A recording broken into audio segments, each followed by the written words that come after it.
இந்த விடமளிக்க முடியாத முத்தாரத்தை பரிசு தருகிறேன். அம்மா, என்னுடைய நாட்டியத்தை பாராட்டி அந்த விடமளிக்க முடியாத முத்தாரத்தை பரிசளிக்கிறீங்களா?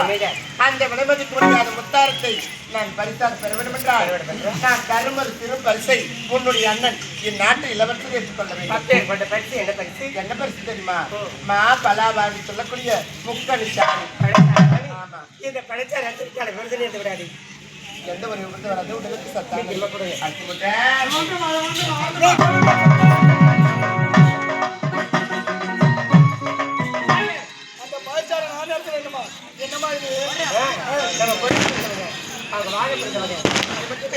அந்த பழத்தாண்டி நான் கொடுத்த பரிசா வாங்க மாட்டேன். கொடுத்தது பழத்தா அந்த பழத்துக்கு நல்லா இருந்தா சாப்பிடு. நல்லா விட்டு அம்மன்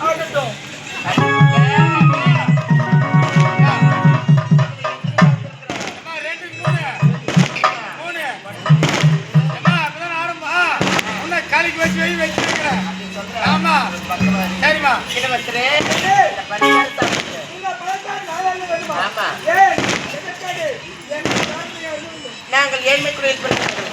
என்னுடைய அண்ணனின் தளபதியாராக பணிபுரிகிறார். அவருக்கு வர வருமானம் எங்களுடைய குடும்பத்திற்கு போவதாக இல்லை.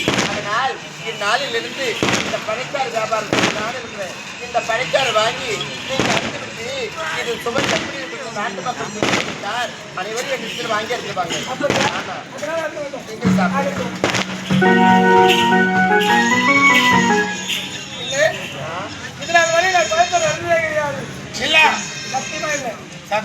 அதனால எப்படி எப்படி தெரியுமா?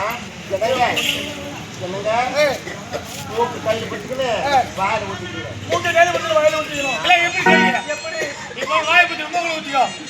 வரக்கறி சாப்பிட சொல்றியா? வரக்கறி சாப்பிட சொல்ற எப்படி கேட்கிறேன்?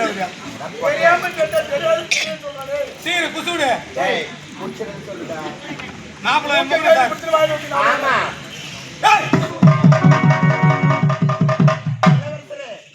ஒரு நாட்டு இளவரசர் தான் பேரு. ஒண்ணுமே தெரியல. ஒண்ணுமே தெரியாத இளவரசர் அவன் எப்படி சொன்னான் உங்க மூக்கு பிடிச்சு உங்க வாயில பிடிச்சு அப்படியா?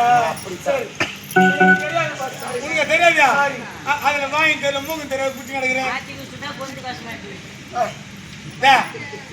ஒரு அட்டா இருக்கும் கொஞ்சம் எப்படி மஞ்சள் குச்சி சாப்பிடுறோம். அவ்வளவுதான். சரி உனக்கு என்ன பண்றது? சரி குச்சி